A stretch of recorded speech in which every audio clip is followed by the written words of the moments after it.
नाही, ते विषय निघालाच नाही ना कुणाच्या चर्चेतून, म्हणून कदाचित आठवण करून देण्यासाठी हा 2 मिनिटासाठी लाईट गेली असेल. मग तुम्हाला मला सांगायला आनंद होतोय की जिंतूर सेलूकरांच्या आशीर्वादाने या ठिकाणी दुसऱ्यांदा विधानसभेमध्ये जाण्याचं मला भाग्य लाभलं आणि राज्यमंत्री म्हणून काम करण्याची संधी ह्या आपल्या सगळ्या आशीर्वादामुळे मला लाभलेली आहे. आणि खास करून ऊर्जा खातं ज्या या राज्याला लाभलेलं दुर्लभ असं नेतृत्व म्हणजे मुख्यमंत्री देवेंद्र फडणवीस साहेबांच्या ऊर्जा खात्याची राज्यमंत्री म्हणून काम करणारी आपली लेक ह्या जिल्ह्याच्या ऊर्जेच्या समस्या सोडून घेण्यासाठी इतकं सुंदर नियोजन केलंय की आता जरी वर्ष होऊन गेलाय मला ऊर्जा मंत्री होऊन, पण पुढच्या 6 महिने ते 8 महिन्यामध्ये ऊर्जेची समस्या पुढच्या 50 वर्षासाठी राहणार नाही अशा पद्धतीचं नियोजन या जिल्ह्यासाठी केलेलं आहे. खास करून परभणी शहरासाठी सुद्धा की अनेक ठिकाणी अनेक जण घरं बांधतात, सुंदर सुंदर घरं बांधतात, सांगतात दीदी इथला डिप्पी इथं हलवा. प्रमोद भाऊंच्याच वार्डामध्ये आम्ही गेलो, सांगितलं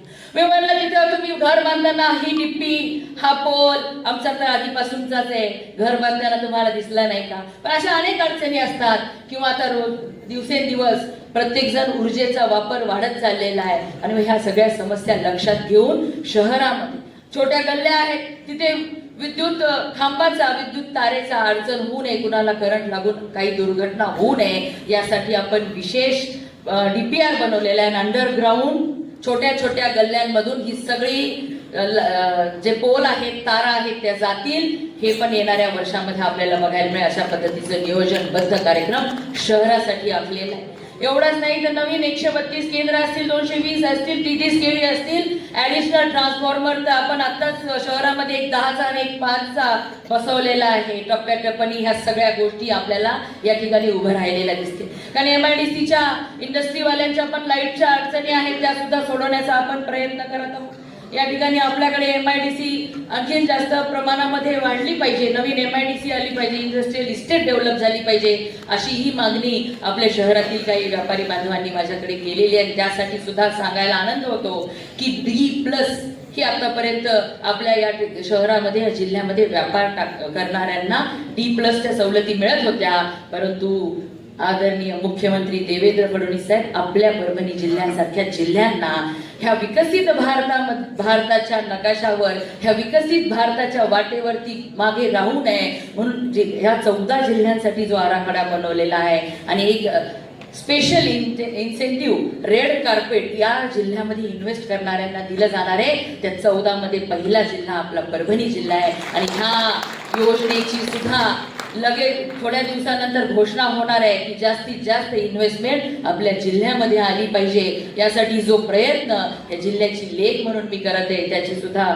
लवकरच गोड बातमी आपल्याला ऐकायला मिळणार आहे. कारण की मी बोलण्यापेक्षा करण्यामध्ये वटुगड साहेब जास्त भर देत असते. सांगायला आनंद होतो की आपल्या नांदेड, हिंगोली, बीड, जालना या जिल्ह्यांमध्ये कुठंच नाही, आपल्या परभणी जिल्ह्यामध्ये 2 IT कंपन्या ह्या वर्षभरामध्ये स्थापन झालेल्या आहेत. केवळ या जिल्ह्याची लेख राज्यमंत्री झाली आहे, पालकमंत्री झाली आहे म्हणून. त्याचबरोबर CIIT टाटा सन्सच्या माध्यमातून या ठिकाणी राज्यामध्ये काही ठराविक जिल्ह्यांमध्येच द्यायचं त्यांनी ठरवलं, परंतु माझ्या जिल्ह्यामध्ये सुद्धा CIIT झालं पाहिजे आणि माझ्या जिल्ह्यातल्या होतकरू तरुणांना या ठिकाणी त्यांच्या उद्योगाची स्टार्टअप उभारणीची स्वप्न पूर्ण करू शकले पाहिजे. ते काही जे शिक्षण घेतलं त्यामध्ये आणखी ग्रूमिंग झाली पाहिजे, फिनिशिंग झाली पाहिजे, त्यांचा आत्मविश्वास वाढला पाहिजे. यासाठी CIIT सुद्धा आपण मंजुरी करून घेतलेली आहे आणि 125 करोड रुपयाचा निधी हा टाटा सन्स देणार आहे. त्यामुळे वर्षभरामध्ये ती या ठिकाणी इन्स्टिट्यूट चालू होईल आणि दरवर्षी 3000 तरुण तरुणींना आपल्या शहरामध्येच आपल्या जिल्ह्यामध्ये CIITच्या माध्यमातून जे मोठमोठ्या शहरांमध्ये IITच्या माध्यमातून शिक्षण मिळतं त्याच बेसिसवर या जिल्ह्यामध्ये आपल्या शहरामध्ये मिळेल अशी शिक्षणाची व्यवस्था सुद्धा आपण या ठिकाणी निर्माण करून दिली. या आपल्या परभणी जिल्ह्यामध्ये आपण डॉपलर रडार बसवलेले आहे जेणेकरून नांदेड, हिंगोली, परभणी या तिन्ही जिल्ह्यांमध्ये आपल्या शेतकरी बांधवांना अचूक वेदर रिपोर्ट मिळतील आणि त्यानुसार शेतकरी बांधवांना मदत होईल. अनेक चांगली कामं आपल्याला ह्या वर्षभरामध्ये करण्यात यश आलेलं आहे. आरोग्य मंत्री म्हणून काम करत असताना आरोग्य सुविधा सुद्धा टप्प्याटप्प्याने सुधारताना आपल्याला दिसत असतील आणि या जिल्ह्यामध्ये 100 दिवसाचा कार्यक्रम मुख्यमंत्री महोदयांनी दिला. प्रत्येक विभागाला 100 दिवसामध्ये काही टार्गेट पूर्ण करण्याचं दिलं आणि 150 दिवसाचा कार्यक्रम दिला. त्यामध्ये आरोग्य सुविधेमध्ये महाराष्ट्रामध्ये सर्वात पहिला नंबर आपल्या परभणीचा सरकारी दवाखान्यांचा आलेला आहे. सांगताना सुद्धा मला आनंद होतो. तरी मी समाधानी नाहीये. अनेक आणखीन आपल्या या ठिकाणी आरोग्याच्या सुविधा चांगल्या करायच्या. कॅन्सर केअरचं हॉस्पिटल आपलं लवकरच चालू होणार आहे. या ठिकाणी थॅलेसेमियावर काम करणं आपलं चालू केलेलं आहे. या कॅथ लॅब आपल्याकडे चालू होत आहे. अशा प्रत्येक ठिकाणी आरोग्याच्या सुविधा उत्तम करण्याचं जिल्ह्यामध्ये 5 तालुक्याच्या ठिकाणी आपण डायलिसिस सेंटर चालू केले. वर्ष त्याला झालेले. अशा प्रत्येक सुधारणा करण्याचं काम प्रामाणिकपणे चालू आहे. शहरात सुद्धा महानगरपालिकेच्या अंतर्गत येणाऱ्या जे हॉस्पिटल्स आहेत त्याला सुद्धा आपण या ठिकाणी चांगल्या पद्धतीने कार्यान्वित करत आहोत. बाळासाहेब ठाकरे शहरी दवाखान्याच्या माध्यमातून आपण 2 दवाखाने या शहरामध्ये चालू केलेले आहेत आणि आणखी 3 आपल्याला चालू करायचे.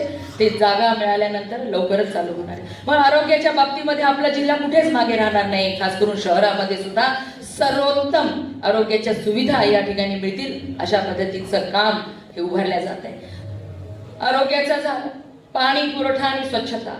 आज सांगायला आनंद होतो की खेड्याकडे चला हे ब्रीद वाक्य अनेकांचं होतं आणि त्याच दृष्टीने पंतप्रधान नरेंद्र मोदीजींनी खेड्यांचा विकासाबरोबरच शहर जे आपल्या परभणी शहरांसारखी असतील किंवा नगरपालिका क्षेत्र असतील या ठिकाणी अनेक वर्षांपासून कचऱ्याचा ढीग साठत होता आणि मोठ्या कचऱ्याची अडचण निर्माण होत होती. पण आपण काही महिन्यांपूर्वी बातमी वाचली असणार 18 कोटी रुपयाचा निधी पंतप्रधान नरेंद्र मोदीजींनी आपल्या परभणी शहरासाठी दिलाय की एवढ्या वर्षापासूनचा साठलेला कचरा हा व्यवस्थित डिकंपोज झाला पाहिजे आणि कचरा हा शून्य म्हणजे कचऱ्याचे ढिगारे हे कचऱ्याच्या ढिगारा मुक्त शहर झालं पाहिजे. येणारा कचरा हा ढिगारा नाही झाला पाहिजे, तो प्रोसेसिंग झाला पाहिजे जेणेकरून शहरवासियांना कचऱ्याची अडचण येणार नाही. आता काही मंडळींनी सांगितलं घंटागाडी येत नाही आणि वरपुडकर साहेबांनी सुद्धा सांगितलं दुर्दैवाने 9 महिन्यांपासनं या ठिकाणी आपण जे घंटागाडीवाल्यांना कॉन्ट्रॅक्ट दिले होतं त्यांचं महिन्याचं बिल देण्या एवढं सुद्धा उत्पन्न झालं नाही म्हणून त्यांनी वेळेच्या वेळी या ठिकाणी कचरा उचलू शकलेली नाही. परंतु ही समस्या यापुढे येणार नाही कारण की स्वच्छ भारत मिशनच्या अंतर्गत पंतप्रधान नरेंद्र मोदीजींनी आपल्या परभणी सारख्या महानगरांसाठी सुद्धा महिन्याला 1-1 करोड रुपयापर्यंत फक्त स्वच्छ शहर राहिली पाहिजे झाली पाहिजे यासाठीची योजना जी आणलेली आहे. यापूर्वी सुद्धा आपल्या परभणी शहरामध्ये चालू होती परंतु आता हे प्रशासक असल्यामुळे ती बंद पडली. पण परत चांगल्या पद्धतीने कार्यान्वित करण्यात येईल. पाण्याचा प्रश्न या ठिकाणी येलदर येऊन पाणी येतं. 2-3 मोठ्या स्कीम झाल्या तरी देखील दुर्दैवाने पाणी पाहिजे तसं येत नाही आणि महानगरामध्ये राहत असून सुद्धा 8-8, 10-10 दिवस पाणी आपल्याला मिळत नाही. ही समस्या आपल्या सर्वांची आहे. परंतु सांगायला आनंद होतो की अमृत योजनेअंतर्गत पंतप्रधान नरेंद्र मोदीजींनी ज्या पद्धतीने जल जीवन मिशनसाठी 65,000 कोटी रुपये आपल्या राज्याला दिलेले अमृत योजनेअंतर्गत देखील आपल्या परभणी महानगरांच्या सारख्या नगरांच्यासाठी सुद्धा शेकडो हजारो कोटी रुपये दिले आणि आपल्या परभणीसाठी सुद्धा 157 कोटी रुपये ह्या वाढीव पाणी पुरवठा योजनेसाठी समांतर पाणी पुरवठा योजनेसाठी मंजुरी मिळालेली. लवकरच त्याचं सुद्धा काम चालू होईल. ते झाल्यानंतर अंडरग्राऊंड ड्रेनेज काही लोकांनी सांगितलं की कुठल्या एरियामधून पाणी येतं सगळं आणि आमच्या भगिनींनी सांगितलं की पावसाळ्यामध्ये तिच्या घराच्या समोर सुद्धा पाणी येतं. यामुळे कुठलीही या शहरातली उघडी नाली राहणार नाही. या ठिकाणी मच्छरमुळे डासांमुळे कुठलाही पाण्यामुळे आजार शहरातल्या लोकांना होणार नाही. यासाठी बंदिस्त नालीचा अंडरग्राऊंड ड्रेनेजसाठी सुद्धा आपण अमृत योजनेअंतर्गत मंजुरी मिळवलेली आहे ज्यामध्ये केंद्र सरकारचा हिस्सा राज्य सरकारचा हिस्सा आणि स्थानिक महापालिकेचा सुद्धा हिस्सा असणार आहे. त्याला सुद्धा मंजुरी मिळाली. टेंडर लागलेले लवकरच तेही काम पूर्ण होईल आणि पुढच्या आपण 2-3 वर्षांमध्ये आपल्या सगळ्यांना हे काम पूर्ण झालेले दिसणार आहे.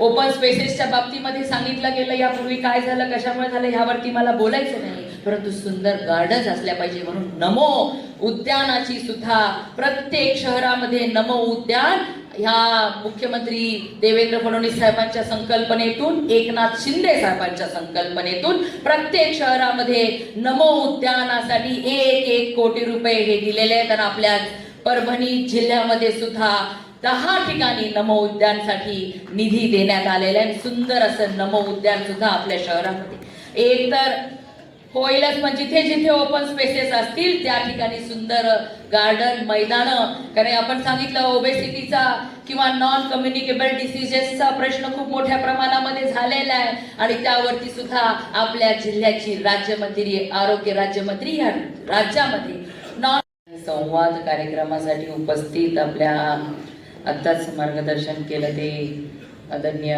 वटवकर साहेब, या ठिकाणी महानगरचे अध्यक्ष शिवाजी भरोसेजी, ग्रामीणचे अध्यक्ष सुरेश भाऊ वाकोडकरजी, आपले अब्दुलवादीजी आणि उपस्थित सर्वच मान्यवर.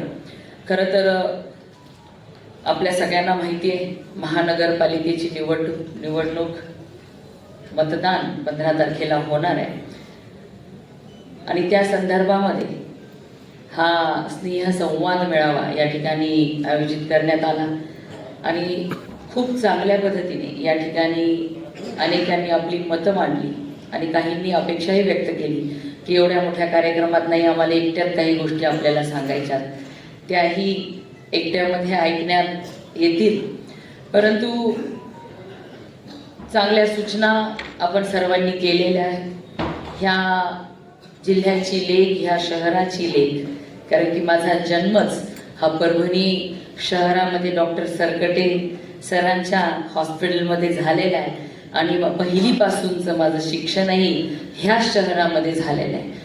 त्यामुळे आणि ज्या पद्धतीने खंत आपल्या वकील साहेबांनी या ठिकाणी व्यक्त केली की मुंबईमध्ये गेलो, पुण्यात गेलो आणि त्या ठिकाणी परभणी कुठे आहे, परभणी आणखीनही लोकांना माहिती नाही आणि आपण उगाच गर्वाने जगात जर्मनी आणि भारतात परभणी म्हणून घेतो आणि कुठेतरी मनात दुःखही व्यक्त करतो की अरे ही तर नुसती म्हण म्हणण्यासाठी झाली आहे, पण प्रत्यक्षात हे आपलं स्वप्न कधी पूर्ण होईल.